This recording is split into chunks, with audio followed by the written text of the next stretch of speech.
Olá! Hoje estamos iniciando o nosso terceiro módulo de neurofisiologia, durante o qual vamos conversar sobre o controle do movimento corporal, que é a base para a expressão do nosso comportamento. Como já dizia Charles Sherrington, um eminente cientista sobre o qual vamos falar bastante, mover coisas é tudo que a humanidade pode fazer. E para isso, o único executor é o músculo, seja sussurrando uma sílaba ou derrubando uma floresta. Vocês já pararam para pensar que nós temos quase 700 músculos? E para executar, desde os mais simples até os mais complexos movimentos com o corpo inteiro, a gente precisa que esses músculos sejam controlados de uma forma completamente integrada e coordenada. Muitas vezes isso acontece em um ambiente altamente dinâmico que muda o tempo inteiro. O sistema nervoso só consegue isso porque tem redes neurais altamente especializadas na função de controle do movimento corporal. Nos níveis hierárquicos superiores, nós temos o córtex cerebral atuando junto com o cerebelo e os núcleos da base no planejamento e na iniciação e controle de movimentos voluntários. O tronco encefálico, de onde partem vias neuronais importantes para a manutenção do equilíbrio e da postura corporal.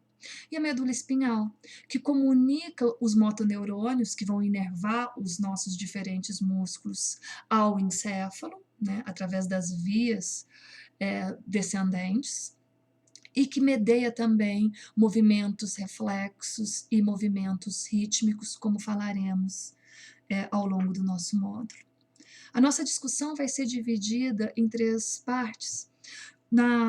Começando com hoje, né, durante a nossa introdução, e na sequência falaremos sobre a junção neuromuscular e a estrutura muscular básica.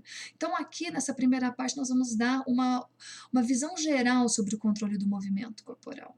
Na sequência, falaremos sobre a função do encéfalo no controle do movimento. E essa parte está dividida em três pequenas aulas. Na primeira, nós vamos falar sobre a organização geral e sobre o córtex motor.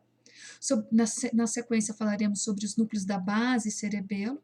E terminaremos com uma visão bem geral, bem básica, da organização e do planejamento do movimento voluntário. Finalizando o bloco, duas aulas sobre as funções motoras da medula espinhal, quando falaremos sobre movimentos rítmicos e reflexos. Antes de iniciar qualquer discussão sobre movimento corporal, é importante que fique muito claro, se ainda não está, que, evidentemente, a execução do movimento depende da contração muscular. E os músculos só se contraem em resposta à estimulação neural. Portanto, há uma sinapse especializada entre um neurônio, que é o motoneurônio ou neurônio motor, e as fibras musculares esqueléticas que esse neurônio inerva. Essa sinapse especializada é denominada de junção neuromuscular. Os músculos que medeiam o nosso comportamento, responsáveis pelo movimento corporal, são os músculos estriados esqueléticos, que se inserem em articulações, né, que têm inserção nos diferentes ossos do nosso corpo. Mas não são os únicos tipos de músculos. Nós também temos o músculo estriado cardíaco. Ambos têm esse nome, estriado cardíaco, estriado esquelético, porque histologicamente eles têm essa aparência com estrias. E se diferem, portanto, dos músculos lisos, que formam a parede das nossas vísceras, das nossas artérias. Os músculos lisos se contraem em resposta à ativação do sistema nervoso autônomo, os ramos simpático e parasimpático. O músculo esquelético, embora tenha atividade autorrítmica, né, através das células especializadas do marcapasso cardíaco, também sofre influência do sistema nervoso autônomo, simpático e parasimpático. E o foco de todo esse nosso bloco se dá sobre os músculos esqueléticos, que são controlados pelo sistema motor somático e, portanto, responsáveis pelo movimento do nosso corpo, pelo movimento visível. Para que qualquer movimento ocorra, é importante que um grupo de músculos responsáveis por aquele movimento seja ativado através de ativação neural, né? E, portanto, esses músculos vão se contrair, enquanto os músculos que se opõem àquele movimento, a gente chama esses músculos de músculos antagonistas àquele movimento, eles devem estar relaxados, portanto, não podem estar ativados. Por exemplo, para fazer aqui a flexão da articulação do braço. Durante a flexão, o músculo bíceps se contrai, em resposta à atividade neural que controla essas fibras musculares, enquanto o músculo tríceps está relaxado, porque não está sendo ativado. Ao contrário, durante a extensão dessa articulação, o músculo tríceps se contrai, em resposta à ativação neural, enquanto o músculo bíceps relaxa. Portanto, todos os nossos movimentos requerem a coordenação integrada de pelo menos alguns grupos musculares que vão atuar sobre aquela articulação. Caso contrário, se nós tivéssemos o bíceps e o tríceps contraídos ao mesmo tempo, nós teríamos rigidez naquela articulação e não o movimento. Cada fibra muscular, que é a célula contrátil daquele músculo, é inervada por um único motoneurônio e obedece exclusivamente a ele. Na ausência de qualquer doença ou qualquer alteração fisiológica, a ativação de um motoneurônio vai levar à ativação e, portanto, à contração das fibras musculares por ele inervadas. No entanto, cada neurônio motor ou motoneurônio pode inervar algumas poucas, 2, 3, 4 fibras musculares, ou até centenas, 200 fibras musculares, depende do músculo em questão. O relaxamento muscular, gente, é muito importante isso desde cedo, desde agora, isso ter bem claro, ocorre pela ausência da estimulação neural. Isso porque a atividade neural sobre o músculo é sempre excitatória. E é provida, portanto, pelos neurônios motores, que já conversamos a respeito na nossa aula do módulo 1 de organização funcional. O corpo celular desses motoneurônios se localiza na região anterior da medula espinhal, aqui no corno ventral da medula espinhal. Os seus axônios se exteriorizam aqui pela raiz ventral, que, se nós estivermos falando isso de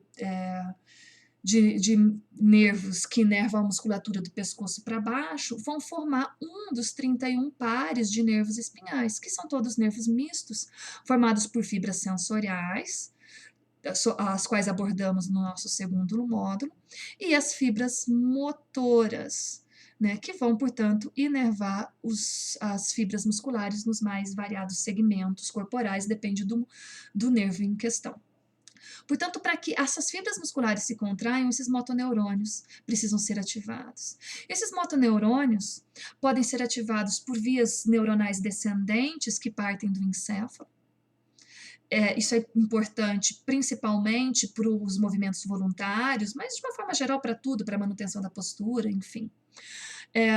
Esses motoneurônios podem ser ativados diretamente por neurônios sensoriais, que inerva os receptores proprioceptivos, sobre os quais finalmente falaremos nesse bloco de controle do movimento corporal.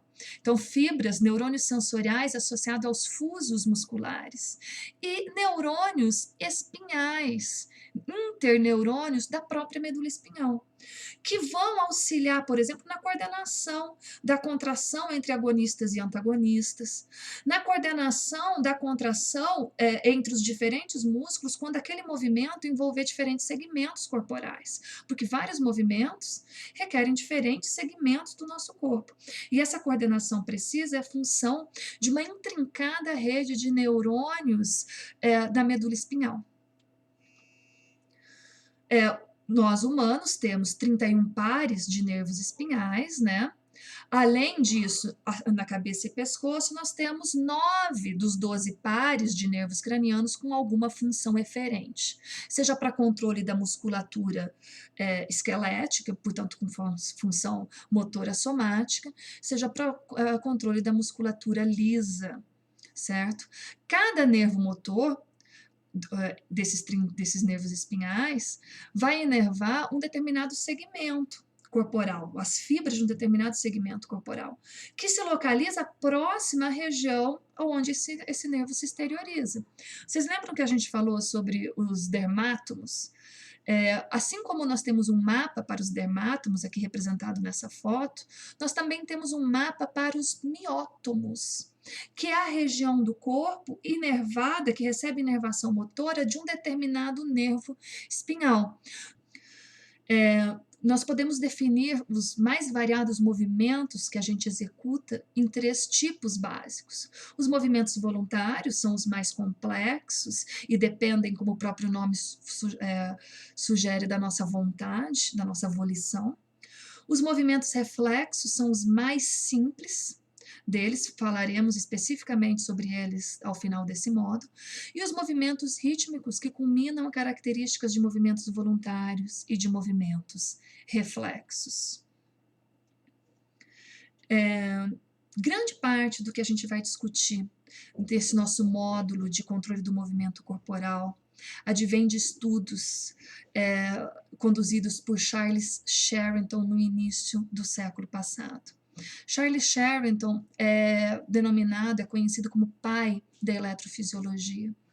E esses estudos seminais, conduzidos lá no início do século passado, contribuíram imensamente para o avanço, não só do nosso entendimento sobre o controle do movimento corporal, mas para o nosso entendimento sobre a função neural de uma forma geral. Por exemplo, já no final do século XIX, Charles Sherrington cunha o termo sinapse. É a primeira vez que nós ouvimos essa palavra. E ele a usa para designar a junção especializada entre o neurônio motor e o músculo esquelético. A sinapse da junção neuromuscular, pelo seu tamanho, é uma sinapse gigante, e pela sua localização periférica, é a sinapse mais amplamente estudada. Sherrington também nos legou outros termos, como propriocepção, unidade motora, entre tantos outros. Teremos a oportunidade de falar mais sobre esse grande cientista do século passado. Agora é com vocês. Vimos que para movimentar uma articulação é necessário contrair músculos agonistas, ao passo que os antagonistas relaxam. Em termos gerais, como ambas as informações são sinalizadas para cada grupo muscular, em termos bem gerais, tá, gente? Considere a secção completa de uma raiz ventral, de qualquer músculo, de qualquer nervo espinhal. Que efeito você espera encontrar sobre a função dos músculos que eram por ela inervados? E sobre a sensibilidade somática daquela região? Para vocês pensarem. Por que você acha que em alguns músculos um mesmo motoneurônio inerva centenas de fibras, enquanto em outros um motoneurônio inerva apenas algumas poucas fibras? Como será que isso se relaciona com a função desses músculos? A poliomielite, também conhecida como paralisia infantil, é uma doença infecciosa viral. Quando o vírus atinge o sistema nervoso, porque nem sempre isso ocorre apenas em 1% das infecções pelo vírus da polio. Quando então esse vírus atinge o sistema nervoso, ele infecta os neurônios motor e os destrói, os leva à morte. Relacione os sintomas da doença com essa fisiopatologia. Discutimos no nosso encontro.